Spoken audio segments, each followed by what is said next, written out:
Некои автомобили имаат загарантирано вечно место во историјата. Ги има скоро секој производител, но најмногу Lamborghini. Еден таков е Миура, кој на почетокот на својата кариера имаше улога во филмот Италијанска работа.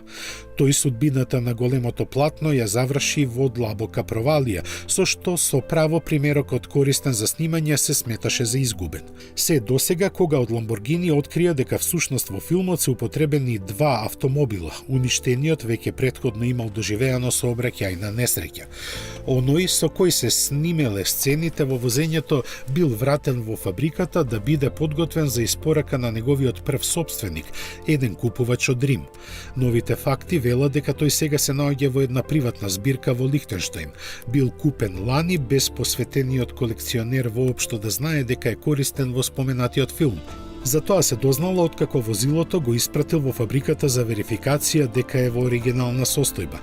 Во тој процес, стручњаците на италијанскиот производител детално ги прегледуваат автомобилите, меѓу другото споредувајќи ги и броевите на шасијата и моторот од оригиналната документација што ја поседуваат.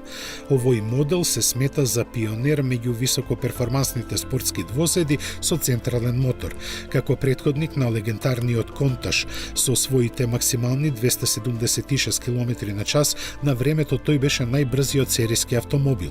Се произведуваше од 1966 до 73 година и од него се направени само 764 примероци. Голем број фанови на Lamborghini со право го сметаат за најубав модел од историјата на марката.